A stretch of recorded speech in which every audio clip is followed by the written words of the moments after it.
오늘 본문은 구약 시대 이스라엘 총회와 그리고 신약 교회를 대조하면서 새 언약인 복음에 대한 배교의 경고, 그리고 영원한 하늘 나라를 기업으로 받은 성도들이 살아야 할 은혜와 경건한 삶에 대해서 얘기를 하고 있습니다.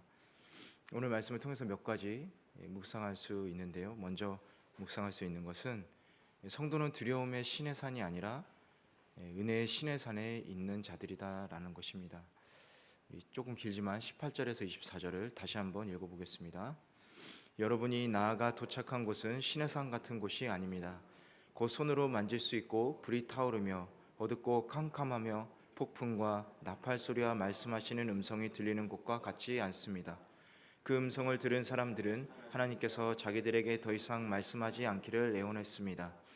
그들이 짐승이라도 그 산에 닿으면 돌에 맞아 죽게 하라고 한 명령을 감당하지 못했기 때문입니다. 그 광경이 얼마나 무서웠던지 모세도 나는 너무 두렵고 떨린다라고 말했습니다. 그러나 여러분이 나아가 다다른 곳은 시온산, 곧 살아계신 하나님의 도시인 하늘의 예루살렘입니다. 또한 여러분은 잔치에 운집한 수많은 천사들의 무리와 하늘에 등록된 장자들의 교회와 만물의 심판주이신 하나님과 완전하게 된 의인들의 영들과 새 언약의 중보자이신 예수와 아벨의 피보다 더 나은 소식을 전해준 예수께서 뿌리신 피에 이르렀습니다.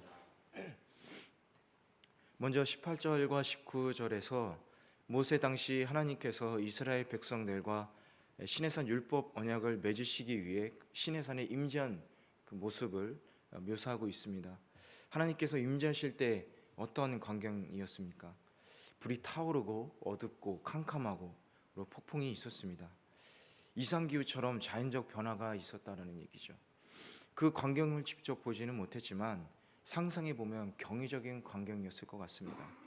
하나님께서 임재하신 그 광경입니다. 그런데 왜 하나님께서 임재하셨는가?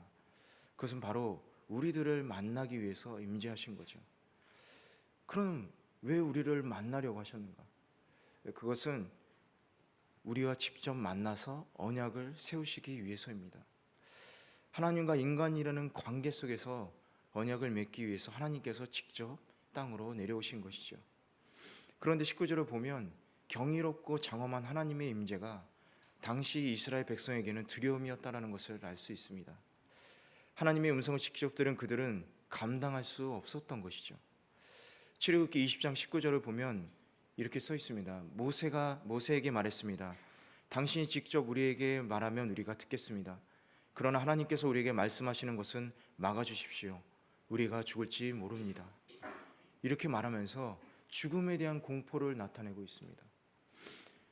왜냐하면 구약 이스라엘 백성들이 서 있는 언약의 자리라는 곳은 율법의 요구를 반드시 지켜야 하고 또 그것을 지키지 않았을 때는 하나님의 심판이 임하는 두려움의 자리였기 때문에 그렇습니다. 시내산 언약은 두려움의 자리였던 것이죠. 하지만 히브리서 저자는 신약의 성도들이 서 있는 곳은 결코 이러한 율법의 저주가 있어서 두려운 것이 아니다라고 말하고 있습니다. 그래서 18절에서 저자는 아닙니다라고 강하게 부정하고 있습니다. 그렇다면 도대체 성도가 서 있는 자리는 어떤 자리입니까? 그것은 예수 그리스도를 구주로 믿음으로 인해서 하나님의 백성이 되는 은혜의 자리입니다. 두려움의 자리가 아니라는 것이죠. 원래 시온산이란 다윗이 통치한 지 7년째 되는 때 점령한 여부수 사람들의 요새를 말합니다. 그런데 그 후에 솔로몬이 시내산 북쪽 언덕에 하나님의 성전을 지었죠. 그리고 그곳에 언약궤를 두면서 시온산은 예루살렘과 같은 동의어로 사용되었습니다. 어쨌든 이 결국 시온산이란 22절에 써있듯이 새 언약의 중보자이신 예수 그리스도의 피로 말미암아 성도가 들어가게 되는 하나님의 예루살렘을 말하는데 바로 이러한 은혜의 자리에 성도들이 서 있다라는 것을 히브리 저자는 강조해서 말하고 있는 것이죠. 성도들이 서 있는 자리는 결코 율법의 저주가 있는 자리가 아니라 엄격한 심판을 행하는 하나님 앞이 아니라 두렵고 떨리는 마음으로 더 이상 하나님의 말씀을 견딜 수 없는 자리가 아니라는 것이죠. 성도들이 선 자리는 그리스도의 보혈로 인한 은혜의 자리, 사랑과 긍휼이 풍성하고 자비하신 하나님 아버지의 앞이고 감사와 기쁨으로 하나님 아버지의 선한 뜻을 듣기를 간구하는 은혜의 자리라는 것입니다. 그런데 20절을 보면 짐승이라도 그 산에 닿으면 돌에 맞아 죽게 하리라 이렇게 써 있습니다. 이 말씀은 하나님께서 이스라엘 백성과 그리고 언약을 맺으시기 전에 모세를 통해서 경고하신 내용입니다. 선악을 가릴 수 없는 짐승이라도 하나님의 임재 자리에 함부로 나가면 죽임을 당하는 것이죠. 그 사실을 말하면서 모세가 대표로 받은 율법이라는 것은 어느 누구도 하나님 앞에 나아갈 수 없다라는 것을 강조하고 있는 것입니다. 근본적으로 율법에는 거룩하신 하나님과 죄악된 인간의 간격을 좁힐 수 있는 힘이 없다라는 거죠. 율법은 단지 거룩하신 하나님에 대한 경외심과 두려움을 선포할 뿐이었습니다. 그래서 하나님께서는 율법을 내리시는 그 자리에서도 인간이 하나님께 다가오는 것을 막고 있었던 것이죠. 그렇다면 단 한 명만 올라가서 받은 율법 아래에 있던 우리들이 어떻게 그리스도를 믿는 믿음으로 의인으로 인정받아서 하나님의 은혜의 자리로 나아갈 수 있게 되었습니까? 그것은 바로 예수님이 계셨기 때문에 가능했던 것이죠. 24절을 보면 저자는 그리스도의 피를 아벨의 피와 비교하는데 이것은 창세기 4장 10절을 근거로 아벨의 피는 자신의 억울함을 호소하고 또 원수를 갚아주기를 요청하는 피였음을 나타내고 있습니다. 그런데 반면에 예수 그리스도의 피는 원수된 것을 허물고 용서하고 그리고 화해를 이루는 새로운 길을 열어준 피라는 것이죠. 그분이 흘리신 피로 인해서 모든 인류는 하나님과 화평하게 되었고 또 하나님과 거룩한 공동체를 이룰 수 있게 되었습니다. 그렇기 때문에 화목을 이루신 그리스도 안에 있는 성도들 또한 화평을 끼치는 자들로서 저희들 지체 간에 분쟁과 다툼이 없어야 되고 서로를 귀히 여기고 섬김의 대상으로 여기는 것이 마땅하지 않을까요? 하나님께서는 오늘 우리들을 두려움의 자리 신의 산이 아닌 자비로우신 자리, 자비로운 하나님의 품, 은혜와 화평의 자리인 시온산의 자리로 저희들을 불러주셨습니다. 그렇다면 우리의 삶은 시온산, 즉 하늘나라 예루살렘의 상속권을 받은 장자로서 우리도 하루하루를 살아가야 하지 않을까요? 그렇다면 여러분은 지금 어디에 서 있습니까? 두려움의 자리, 다툼과 분쟁의 자리인가요? 아니면 화평하고 사랑과 은혜가 넘치는 자리에 서 있습니까? 주님께서 우리를 위해 대신 율법의 저주를 받으시고 하나님으로부터 버림받음으로 인해서 하나님 앞에 우리가 당당히 나아갈 수 있게 된 것, 그것은 바로 그 은혜의 자리에 우리가 서 있기 때문에 가능한 것입니다. 우리는 이 사실을 반드시 기억해야 합니다. 우리가 서 있는 곳은 예수님으로 인해서 은혜의 자리에 서 있을 수 있게 되었다라는 거예요. 과거 이스라엘 백성들은 옛 언약 아래에서 주님께 나아가고 싶어도 나아갈 수 없었습니다. 그런데 새 언약 아래에 있는 저와 여러분은 거꾸로 너무 쉽게 나아가게 된 것이죠. 그래서 우리는 날마다 감사해야 하는 이유가 여기에 있습니다. 우리를 저주와 두려움의 자리가 아니라 언제나 화평하고 은혜의 자리로 하나님께서 불러주셨기 때문에 그렇습니다. 그럼 우리는 어떻게 해야 될까요? 그 은혜의 자리로 매일매일 나가야 되지 않겠습니까? 우리가 그 은혜의 자리에 나아가 믿음을 지키고 또 하늘나라뿐만 아니라 지금 이 땅의 삶에서도 주님의 인도하심과 또 지배를 받아야 하는 것이 마땅하지 않을까요? 그럴 때 진정 우리는 하늘의 예루살렘의 완전한 시민이 될 수 있을 줄로 믿습니다. 25절에서 26절 한번 읽어보겠습니다. 시작. 거역하지 않도록 조심하십시오. 만일 땅에서 경고하신 분을 거역한 그들이 피하지 못했다면 하물며 우리가 하늘로부터 경고하신 분을 배척하고 어찌 피할 수 있겠습니까? 그때는 그 음성이 땅을 흔들었지만 이제는 그분이 약속해 말씀하셨습니다. 내가 또 한 번 땅뿐 아니라 하늘까지도 흔들 것이다. 두 번째로 묵상할 수 있는 것은 받은 은혜만큼 책임도 무겁습니다라는 거예요. 재산을 모으는 것이 쉽지는 않지만 모으는 것만큼 재산을 유지하거나 더 많이 늘리는 것도 쉬운 일은 아니죠. 그래서 많은 재산을 가진 사람은 그만큼 많은 노력과 관리도 잘해야 되고 또 재산을 잘 운영해야 하죠. 많이 가진 만큼 신중하고 책임도 그만큼 많이 따르기 때문에 그렇습니다. 은사 또한 마찬가지라고 봅니다.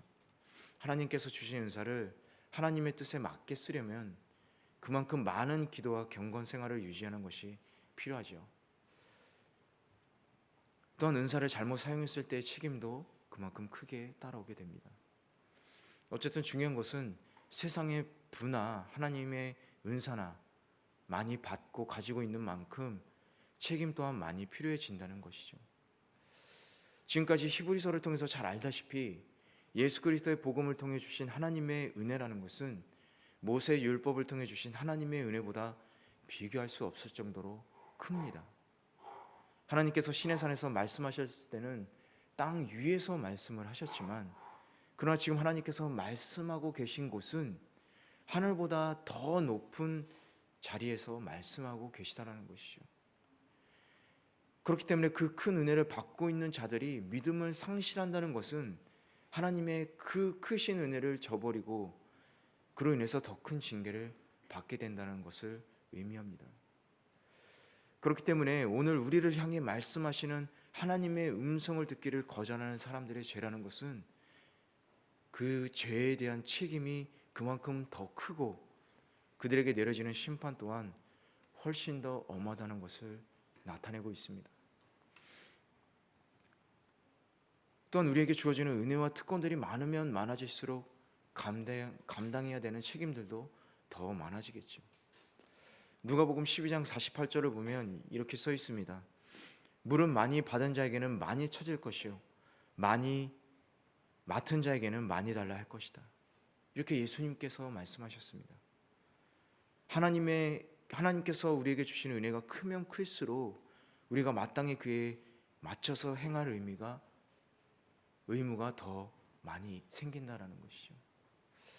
우리가 누리게 된 은혜와 특권의 정도는 우리의 책임과 비례하게 되는 것입니다. 우리를 향한 하나님의 은혜가 크면 클수록 우리가 감당해야 하는 의무와 책임이 더 많아지는 것이죠. 하나님께서 이스라엘 백성에게 율법을 주시고자 시내산에 임재하셨을 때에 여러분 땅이 진동했었습니다. 그런데 이제는 하나님의 임재하심이 예수님께서 다시 오실 때는 이 땅의 진동뿐만이 아니라 이 하늘이 진동하는 일이 벌어진다라는 거예요. 지금까지 인류가 경험하지 못했던 우주의 대격변이 발생하는 것입니다.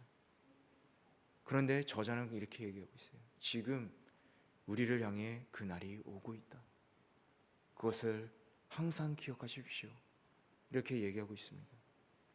그 날은 불경건한 모든 사람들에게 공포와 두려움이 되는 날이지만 책임을 다하는 성도들에게 있어서는 기쁨과 희망의 날이 될 것입니다. 그렇다면 우리는 주님께 받은 크신 은혜와 사랑의 책임을 다하고 있는지 한번 생각해 볼 필요가 있습니다. 주님의 몸된 교회와 또 이웃 사랑을 위해서 우리의 신령한 것을 나누고 또 천국의 복음을 전하면서 소망과 기쁨을 가지고 이 세상에서 우리가 살아가고 있는지 우리 자신을 돌아볼 필요가 있습니다. 그날이 두려운 날이 되지 않도록 성도의 저와 여러분은 책임과 의무를 다 해야 되겠습니다. 베드로서 3장 11절에서 12절을 보면 여러분은 거룩한 행실과 경건함으로 하나님의 날이 임하기를 바라며 간절히 사모하십시오. 이렇게 써 있습니다. 저와 여러분은 주님의 한없는 은혜에 감사하면서 또 순종함으로 믿음을 굳게 지킬 뿐만 아니라 거룩한 행실과 경건함으로 주님이 오시는 날을 간절히 사모하시기를 바랍니다. 그것이 바로 우리들이 해야 할 책임과 의무인 것입니다. 그러면 진정한 우리의 주인이신 예수님께서 오셔서 그 모든 소유를 우리에게 맡기실 것입니다. 마지막으로 27절에서 29절을 한번 읽어보겠습니다. 이 또 한 번이라 함은 흔들리지 않는 것을 남겨두려고 흔들리는 것들 곧 피조물들을 제거해 버리시는 것을 뜻합니다. 그러므로 우리가 흔들리지 않는 나라를 받았으니 감사합시다. 이렇게 해서 경건함과 두려움으로 하나님을 합당하게 섬깁시다. 우리 하나님께서는 태워 없애는 불이시기 때문입니다. 마지막으로 성도는 경건함과 두려움으로 하나님을 합당하게 섬겨야 한다라는 것입니다. 27절에 흔들리지 않는 것, 28절에 흔들리지 않는 나라가 덧붙여져서 하나님 나라를 말한다고 볼 수 있습니다. 마지막 날에 우주의 가장 중요한 부분인 이 천체들이 균형을 잃고 복잡하게 엇갈려서 혼돈 상태에 빠지게 될 것입니다. 하나님께서 지으신 하늘과 땅 그리고 그 가운데 있는 모든 것들이 흔들리는 것들에 포함되는 것이죠. 이것들은 모두 제거된다는 것입니다. 즉 옛날의 질서의 요소들은 제거되고 사라지게 된다. 이 말씀은 사라져버릴 세상에 소망을 두는 것이 얼마나 허무하고 또 어리석은 일임을 확인시켜주는 말씀이기도 합니다. 그리고 예수 그리스도께서 재림하실 때 이러한 일이 벌어지게 된다는 것이죠. 그러나 세상이 하나님의 심판으로 없어질 때 그 가운데서도 하나님의 나라는 흔들리지 않고 보호받게 됩니다. 또 그 가운데 그 나라를 구성하고 있는 예수를 믿는 사람들 역시 흔들리지 않고 남아있게 되는 것이죠. 그렇기 때문에 우리는 흔들리지 않기 위해서 합당하게 하나님을 섬겨야 하는데, 그러기 위해서는 경건함과 두려움으로 섬겨야 한다고 저자는 얘기하고 있는 것입니다. 여기서 경건함이란 경외함을 의미하는 것이고, 두려움이란 공포심이 아니라 존중함을 의미하는 것입니다. 즉 하나님의 은혜를 받아 구원을 얻은 성도들은 하나님을 경외하며 그분을 존중히 여겨야 한다는 것이죠. 그 이유는 29절에 나와 있는 것처럼 하나님께서는 태워 없애는 불이시기 때문에 그렇습니다. 이 말씀은 신명기 4장 24절의 말씀을 인용한 것으로 주로 이스라엘 사람들이 우상에서 돌이킬 것을 경고할 때, 우상을 섬기고 있어서 돌이키라고 경고하실 때 사용했던 말씀입니다.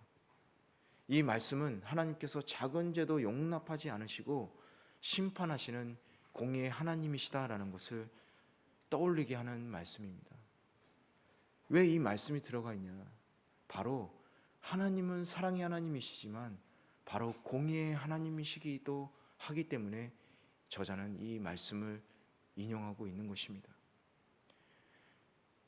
가끔 보면 하나님의 공의보다 우리는 하나님의 사랑을 강조하면서 그 안에 머물고 있는 모든 것을, 우리가 하나님 안에 머물고 있는 모든 것을 사랑으로만 다 덮으려고만 하죠. 하지만 성경 전체를 통틀어서 보면 물론 하나님은 사랑의 하나님을 강조하고 있지만 그와 더불어서 하나님이 공의의 하나님이라는 것을 같이 강조하고 있습니다. 사랑과 공의의 조화를 가지고 계신 분이 바로 하나님이시다라는 거죠. 하나님의 속성은 사랑과 공의의 조화에 있기 때문에 그렇습니다. 왜냐하면 하나님께서 우리의 죄를 용서해 주시고 제거해 주신 사랑의 하나님이시지만 동시에 우리의 죄를 미워하시고 우리의 죄를 벌하시는 공의의 하나님이시기도 하기 때문에 그렇습니다. 마찬가지로 성도의 신앙이라는 것도 하나님의 사랑과 공의에 대한 신앙, 그 신앙, 그렇기 때문에 경외함과 존중함이 균형 있게 조화를 이루어야지만 그 사랑과 공의에 대한 하나님에 대한 참 신앙을 우리도 가질 수 있는 것이죠. 하나님을 경외하고 존중하는 것이 자녀된 성도들의 도리입니다. 그리고 경외하고 존중함으로 그치는 것이 아니라 오늘 말씀을 보면 합당하게 섬기라라고 써 있습니다. 섬겨야 하는데 합당해야 된다는 거예요. 여기서 합당하게라는 말은 원어로 보면 기뻐 받으실 만하게라는 의미가 있어요. 합당하다는 것은 하나님이 기뻐 받으시는 것을 얘기한다는 거죠. 우리가 생각해서 합당하고 우리가 생각해서 기뻐하는 섬김이 아니라 하나님께서 기뻐 받으시는 섬김을 우리가 해야 된다는 거죠. 믿음으로 드린 아벨의 제물, 믿음으로 하나님과 동행한 에녹의 삶이 하나님께서 기뻐 받으신 것이었던 것처럼 신약의 성도들뿐만 아니라 현대를 사는 성도들도 경외함과 존중함으로 하나님께서 기뻐 받으실 만한 산 제물의 삶을 살면서 하나님께 섬겨야 된다라는 것입니다. 우리의 삶을 한번 돌아보시길 바랍니다.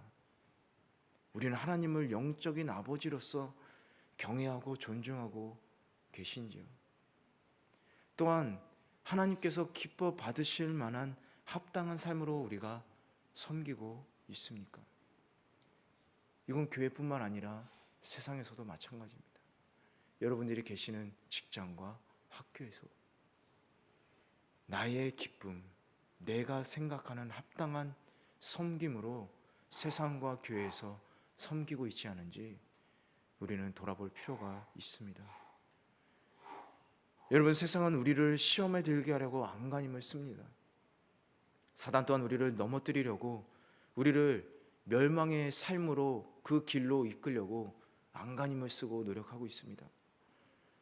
우리는 실족하지 않고 믿음을 굳건하게 해서 우리를 넘어뜨리려고 믿음을 빼앗으려 하는 시련과 유혹을 물리쳐야 합니다. 당시의 히브리인 성도들이 바로 그랬기 때문에 저자는 다시 한번 하나님의 사랑과 공의를 깨우치려고 이 말씀을 전하고 있는 것입니다. 그렇기 때문에 지금을 사는 성도인 저와 여러분들도 하나님 아버지에 대한 경외함 그리고 존중함, 그것을 날마다 기억하면서 무엇보다도 하나님께서 기뻐하시는 삶을 살아야 하겠습니다. 그럴 때 우리는 풍성한 하나님의 사랑을 체험할 수 있는 것입니다. 우리 시간 함께 기도하시겠습니다.